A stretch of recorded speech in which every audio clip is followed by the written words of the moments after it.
The Art Institute of Chicago, founded in 1879, is one of the oldest and largest art museums in the United States. It is located in the Art Institute of Chicago building in Grant Park and boasts a remarkable collection managed by 11 curatorial departments. Some iconic works include Georges Seurat's Sunday on La Grande Jatte, Pablo Picasso's The Old Guitarist, Edward Hopper's Nighthawks, and Grant Wood's American Gothic. With nearly 300,000 works, the museum also holds more than 30 special exhibitions a year. Operating as a research institution, the Art Institute houses a conservation department, 5 conservation laboratories, and the Ryerson and Burnham libraries, known for their extensive collections of art and architectural history. Originally founded as the Chicago Academy of Design in 1866, the Institute struggled financially, but under new leadership it was renamed the Art Institute of Chicago in 1882. The museum building, built for the 1893 World's Fair, underwent expansions, with the latest modern wing designed by Renzo Piano in 2009. Affiliated with the School of the Art Institute of Chicago, the Art Institute represents one of the few unified art institutions in the United States. With more than 300,000 works from 5,000 years and cultures from around the world, the Art Institute's collection spans various departments. This includes African art, American art, ancient and Byzantine art, architecture and design, Asian art, European decorative art, European painting and sculpture, modern and contemporary art, photography, prints, and drawings. It also includes textiles. The museum's architecture, marked by the Beaux-Arts style, is adorned with notable elements such as bronze lion statues at the entrance and a stone arch from the old Chicago Stock Exchange.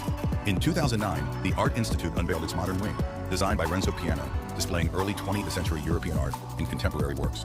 This expansion has cemented its position as the second largest art museum in the United States. Chicago's Buckingham Fountain, dedicated by Kate S. Buckingham in 1927, is one of the city's most impressive landmarks. Located in Grant Park, it is considered one of the largest fountains in the world. Its Rococo wedding cake style, inspired by the Latona fountain from the Palace of Versailles, allegorically reflects nearby Lake Michigan. Buckingham Fountain is not only an aesthetic venue, but also offers water and light shows from April to October, attracting tourists and locals. Designed by Edward H. Bennett, the fountain symbolizes Lake Michigan, with 4 sets of seahorses representing the 4 states bordering the lake. Kate Buckingham donated the fountain to the city in memory of her brother Clarence, for which she put up $750,000. It is equipped with a state-of-the-art pump control system and provides free Wi-Fi through a partnership with the City of Chicago and Everywhere Wireless. The fountain operates daily from 8 a.m. to 11 p.m., offering regular water shows and evening light shows with music. It uses 1.5 million gallons of water, with more than 14,000 gallons, each 53 cubic meters, per minute flowing out during the show. Despite several renovations, the fountain continues to attract attention as a Chicago symbol and landmark, even after years of appearing in movies and TV shows. Although often confused with the Route 66 endpoint, the Buckingham Fountain located nearby was not the beginning of this historic route. Nevertheless, for many, it remains an important part of the city's landscape, not only as a monument, but also as a symbol of Chicago's history and culture. The Chicago Cultural Center is a historic building in Chicago, opened in 1897 and managed by the city's Department of Cultural Affairs and Special Events. It is a venue for official receptions, hosting presidents, members of the royal family, and other notable personalities. Located in the Loop District, it is one of the city's most popular attractions and offers more than 1,000 programs and exhibitions a year, covering a wide variety of arts.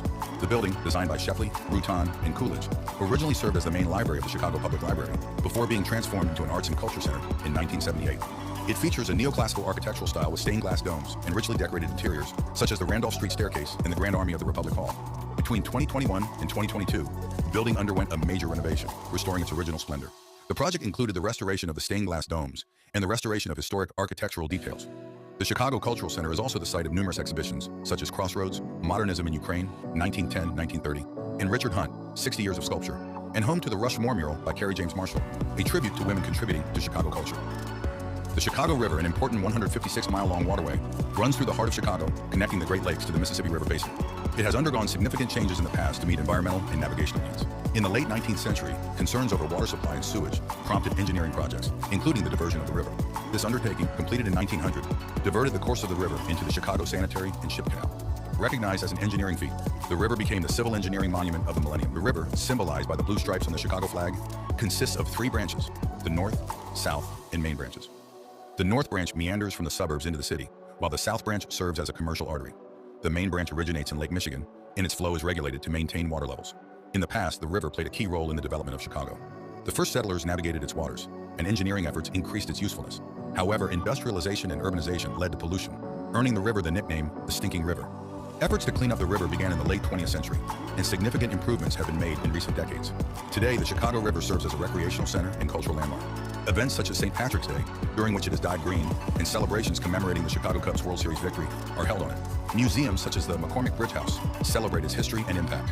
Despite past challenges, the Chicago River is a testament to human ingenuity and environmental resilience, evolving from a polluted waterway to a cherished urban asset. Continued efforts ensure its preservation for future generations. The Chicago Riverwalk is a vibrant public space along the south bank of the Chicago River, stretching from Lake Michigan to Lake Street. Construction began in 2001 as part of the Wacker Drive redevelopment project to create a scenic pathway with various amenities. Designed by Skidmore, Owings, and Merrill, the Riverwalk encompasses 4 distinct neighborhoods: Confluence, Arcade, Civic, and Market, each with its own theme and attractions. The Confluence District, where branches of the river meet, offers park space and pedestrian access to Upper Wacker Drive. The Arcade District, from Franklin to State Street, boasts unique architectural details. The Civic District, from Dearborn St. to Michigan Avenue, is home to the Chicago Bridge House Museum and famous landmarks. The Market District, from Columbus Docker to Lakeshore Drive, includes a landscape area leading to the lakeshore. The Vietnam Veterans Memorial Plaza, designed by Ross Barney Architects and built in 2005, honors veterans with a terrace lawn, waterfall, and central pool. Plans for further expansion were unveiled in 2012, adding 6 more blocks to the Riverwalk. Phases 2 and 3 introduce new civic spaces, including the Marina, Cove, and River Theater, providing recreational options and connecting the downtown area. Funding from the U.S. Department of Transportation made it possible to complete the project, which opened in phases between 2015 and 2016. The current development plan includes renovations and improvements east of State Street. The Riverwalk is part of Chicago's larger urban development projects, symbolizing the city's commitment to revitalizing the waterfront and improving public spaces for residents and visitors alike. Cloudgate, a public sculpture by Anish Kapoor, is located in the heart of AT&T Plaza in Chicago's Millennium Park. Built between 2004 and 2006, it is fondly called the Bean because of its shape.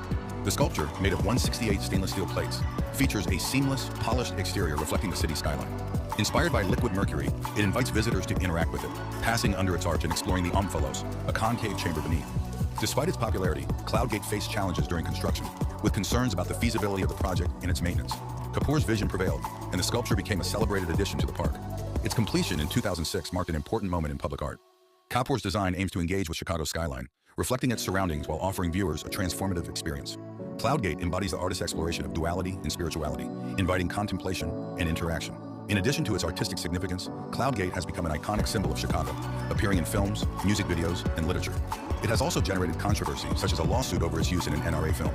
Indeed, Cloudgate goes beyond mere artistry, serving as a gateway to reflection, engagement, and cultural dialogue in the heart of the Windy City.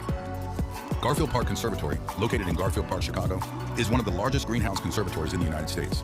It is often referred to as landscape art under glass and covers an area of about 4.5 acres. The conservatory showcases an extensive collection of plants from around the world, including some sagas that are more than 200 years old. The history of the site dates back to the late 19th century, when each of Chicago's 3 major West Side parks had its own small conservatory. In 1907, Jens Jensen, chief landscape architect for the West Park Commission, demolished 3 smaller greenhouses to build the largest public orangery under one roof in the world. Working with Prairie School architects and an engineering firm, Jensen created the conservatory as a series of naturalistic landscapes under glass. Today, the conservatory continues to attract visitors, showcasing a variety of plants. One of the most popular areas is the palm room, where more than 7 varieties of palms can be admired, including the rare double coconut palm. Despite its long history and importance, the conservatory has experienced a period of neglect, but thanks to a 1994 renovation and the support of the nonprofit Garfield Park Conservatory Alliance, it remains an attractive site. Unfortunately, the conservatory also suffered damage during the 2011 storm, but thanks to repair efforts, some areas were quickly opened to the public. Despite the challenges it had to go through, the conservatory has won many awards and accolades, including the National Medal for Museum and Library Services. In addition to the plants, however, the conservatory has also become a notorious place where people abandon their animals illegally. Staff members make efforts to rescue them, but unfortunately, the animals often die from exposure or starvation. Despite these challenges, the Garfield Park Conservatory remains an important Chicago landmark, delighting visitors with its beautiful plant collection and unique landscapes under glass. Lincoln Park Zoo, located in the heart of Chicago, Illinois, is a historic gem encompassing 35 acres of Lincoln Park. Founded in 1868, it is the 4th oldest zoo in North America. What sets it apart is its commitment to free admission for all, making it one of the few such zoos on the continent. Accredited by the Association of Zoos and Aquariums, AZA, Lincoln Park Zoo is not only a haven for animals, but also a center for conservation and education. The zoo is home to more than 1,100 animals, representing some 200 species, and offers a variety of exhibits showcasing the wonders of the natural world. From majestic big cats to playful penguins, from graceful polar bears to curious primates, visitors can go on a global safari without leaving the city. One notable resident was the majestic bur oak, which stood tall for more than 250 years until its sad death in 2023. But its legacy lives on thanks to scions grafted onto the roots that continue to grow at Morton Arboretum. In its rich history, the Lincoln Park Zoo has undergone significant transformations and expansions. From the extravagant leadership of Cy DeVry to the celebrated tenure of Marlon Perkins, the zoo has continually evolved, adding new exhibits and improving animal habitats. In recent years, the zoo has embarked on ambitious projects such as the Regenstein African Journey and the Walter Family Arctic Tundra, providing immersive experiences and promoting conservation efforts. However, Lincoln Park Zoo is not just a place for animal enthusiasts. It's an education center offering youth programs, interactive exhibits, and community engagement initiatives. Even in difficult times, such as the COVID-19 pandemic, the zoo has adapted by moving its programs online and continuing to inspire and educate. When visitors wander through exhibits like the Regenstein Center for African Apes or the Kovler Seal Pool, they're not just observing wildlife, They're connecting with nature, learning about conservation, and contributing to a legacy that spans multiple generations. Lincoln Park Zoo is not just a destination. It's a journey where the past, present, and future of wildlife conservation come together in harmony. The Magnificent Mile, also known as the Mag Mile, is a prestigious stretch of Michigan Avenue in downtown Chicago, stretching from the Chicago River to Oak Street in the near North Side neighborhood. This upscale neighborhood serves as a vibrant artery connecting the Loop Business District to the Gold Coast. Named by developer Arthur Rubloff in the 1940s, it offers an array of mid to high-end stores, restaurants, museums, and hotels, covering some 3.1 million square feet. It is recognized by iconic landmarks such as the Wrigley Building, the Tribune Tower, and the Chicago Water Tower. The origins of the Magnificent Mile date back to the aftermath of the Great Chicago Fire of 1871, when State Street was the city's commercial center. However, the opening of the Michigan Avenue Bridge in 1920 paved the way for a new shopping district. After the Great Depression and World War II, developers such as Rubloff and William Zeckendorf revitalized the area, transforming it into one of the city's most prestigious addresses. Today, the Magnificent Mile is a vibrant mix of upscale department stores, luxury boutiques, restaurants, and hotels, attracting more than 22 million visitors a year. Recognized as one of the 10 great streets by the American Planning Association, it is famous for its seasonal events, including Tulip Days and the Magnificent Mile Festival of Lights, which kicks off Chicago's Christmas season. With its rich history, architectural wonders, and world-class shopping, the Magnificent Mile remains an iconic destination in the heart of Chicago. Millennium Park, located in the heart of Chicago's Loop neighborhood, is a living testament to the city's third centennial celebration. Opened in 2004, it encompasses 24.5 acres of Northwest Grant Park, offering an array of public art, outdoor spaces, and venues. Bounded by Michigan Avenue, Randolph Street, Columbus Drive, and East Monroe Drive, the park has become a central urban center, attracting millions of visitors annually. The concept for the park dates back to October 1997, and construction began a year later. Despite initial delays and cost overruns, Millennium Park has become a stunning urban oasis. Designed by well-known architects such as Frank Gehry and featuring such as the J. Pritzker Pavilion, Cloudgate, Crown Fountain, and Lurie Garden, the park captivates residents and tourists alike. The J. Pritzker Pavilion, with its distinctive stainless steel structure, serves as a major venue for concerts and outdoor performances. The nearby Cloudgate, fondly called the Bean, reflects the city skyline and provides an interactive experience for visitors. The Crown Fountain, with digital videos and cascading water, offers a unique combination of art and fun. The Lurie Garden, on the other hand, offers a peaceful retreat, showcasing a diverse array of plants amidst the city's vibrant landscape. Connecting these attractions is the BP pedestrian bridge, a wave-like structure designed by Gehry. In addition to its artistic charm, Millennium Park has been a catalyst for urban revitalization, spurring residential development and increasing property values in the area. From its inception to its continued evolution, Millennium Park is a testament to Chicago's commitment to innovation and community engagement. The Museum of Science and Industry, MSI, in Chicago, Illinois, is housed in the historic 1893 Palace of Fine Arts. Established in 1933 during the Centennial Progress Exhibition, the museum boasts an array of captivating exhibits. Visitors can tour a replica coal mine and admire a German U-505 submarine captured during World War II and the first diesel-powered stainless steel passenger train. The museum's history dates back to a restoration campaign led by Lorado Taft and funded by Julius Rosenwald, chairman of Sears Roebuck and Company. Originally intended to be an art museum, it was transformed into a science museum. Thanks to Rosenwald's vision and support, the Museum of Science and Industry opened its doors, displaying exhibits selected with the help of experts from institutions such as the University of Chicago. Over the years, the museum has grown, adding new attractions and undergoing renovations. Notable exhibits include the Pioneer Zephyr train, the U-505 submarine, and the Henry Crown Space Center, which houses the Apollo 8 spacecraft. Interactive displays such as Genetics Decoding Life and Science Storms engage visitors of all ages, while historical reenactments such as Yesterday's Main Street offer a glimpse into the past. In recent years, the museum has continued to grow with temporary exhibitions such as Titanic the Exhibition and The Science Behind Pixar. Plans include renaming the museum the Kenneth C. Griffin Museum of Science and Industry. Griffin, following a significant donation, with a diverse range of exhibits and a commitment to education and innovation, MSI remains a cornerstone of scientific exploration and discovery. Navy Pier, stretching more than 3,300 feet along the shoreline of Lake Michigan in Chicago, Illinois, is a multifaceted destination known throughout the Midwest, offering more than 50 acres of diverse attractions, including stores, restaurants, theaters, and parks such as Polk Roberts Park. It attracts more than 9 million visitors annually, ranking among the region's top attractions. Originally christened Municipal Pier, when it opened in 1916, the pier has served a variety of functions, from serving as a dock for ships to hosting recreational events. Renamed Navy Pier in 1927 to honor World War I veterans, it played a significant role during World War II, functioning as a training center for the U.S. Navy. After the war, it housed the University of Illinois, and thereafter the area was underutilized. Efforts to revitalize Navy Pier began in 1989, culminating in a redesign in 1995, transforming it into a mixed-use site. Plans for a major renovation emerged in 2006, including ambitious additions such as a Ferris wheel and roller coaster. Later studies, however, advocated a more modest approach, focusing on preserving the identity of the public space. In 2012, a design concept highlighting the pier's waterfront promenade was selected, and redevelopment work began in 2013. The undertaking, dubbed the Centennial Vision, aimed to improve the pier's entertainment and landscaping offerings. Phase 1, completed in 2016, introduced redesigned public spaces and improved amenities. Phase 2 included the construction of a hotel, improvements to plazas, and the implementation of a boat docking facility. Navy Pier offers several attractions, such as the Chicago Children's Museum, Crystal Gardens, and the Chicago Shakespeare Theater. The iconic Ferris wheel, replaced in 2016, is a testament to its enduring charm. What's more, Navy Pier serves as a venue for a variety of events, from sightseeing tours to winter festivals. Outdoor art installations adorn its grounds, adding to its cultural charm. It is worth mentioning that festival halls on the pier host sporting events, demonstrating their versatility. In popular culture, Navy Pier has appeared in films such as Divergent and served as a site of car chases in movies such as Raw Deal and Cooley High. Its significance goes beyond entertainment, embodying Chicago's rich maritime heritage and vibrant cultural scene. The Richard H. Driehaus Museum, located in Chicago, Illinois, is housed in the stately Samuel M. Nickerson House, a testament to the opulence of the Gilded Age. Named after its benefactor, Richard H. Driehaus, the museum offers a journey through the design and aesthetics of late 19th and early 20th century America, with a rich array of marble, onyx, woodwork, tile, and stained glass. The residence, originally built for Chicago banker Samuel M. Nickerson, boasts a rich history, passing through various owners before finding its purpose as a museum. Under Driehaus, the mansion underwent a meticulous restoration and regained its former glory, opening its doors to the public in 2008.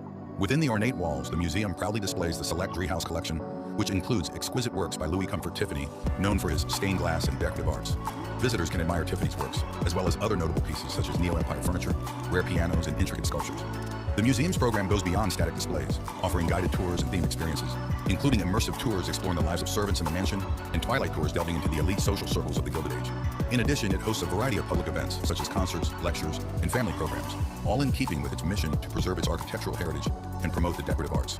While the Driehaus Gallery of Stained Glass, once located at Navy Pier, has closed its doors, the legacy of Tiffany's artistry lives on within the museum's walls. It serves as a beacon of cultural and artistic appreciation for visitors from around the world.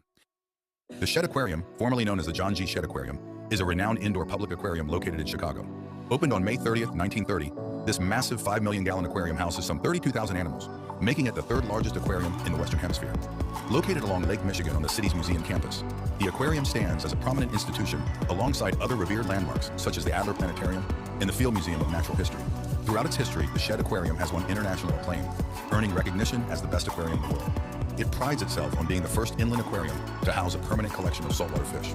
Over the years, the aquarium has welcomed millions of visitors and received numerous accolades, including awards for exceptional exhibits from the Association of Zoos and Aquariums, AZA. The aquarium's origins date back to a generous gift from retail magnate John G. Shedd, whose vision of a remarkable aquatic institution became a reality through his philanthropy. Despite his death before completion, his widow, Mary R. Shedd, presided over the official opening ceremony. The construction of the aquarium required innovative solutions, including the use of a custom-made Nautilus railroad car to transport fish and seawater. The Shedd Aquarium has continually evolved, adding captivating exhibits that showcase a variety of aquatic ecosystems. Notable attractions include Waters of the World, the Caribbean Reef, Amazon Rising, Wild Reef, and Abbott Oceanarium. These exhibits offer immersive experiences, allowing visitors to explore the wonders of the ocean, rivers, and jungles. In addition to offering education and entertainment, the Shedd Aquarium is dedicated to conservation and scientific research. The Daniel P. Herther Center for Conservation and Research conducts vital research on animal health, behavior, and genetics, and spearheads efforts to protect endangered species such as the Bahamian iguana and beluga whales. A beacon of aquatic discovery and conservation, the Shedd Aquarium continues to inspire awe and appreciation for the wonders of the underwater world, enriching the lives of visitors and contributing to global efforts to protect marine ecosystems. The Field Museum of Natural History, commonly known as the Field Museum, located in Chicago, is one of the largest and best-known natural history museums in the world. Recognized for its extensive educational and scientific initiatives, as well as its extraordinary collections, the museum attracts millions of visitors annually.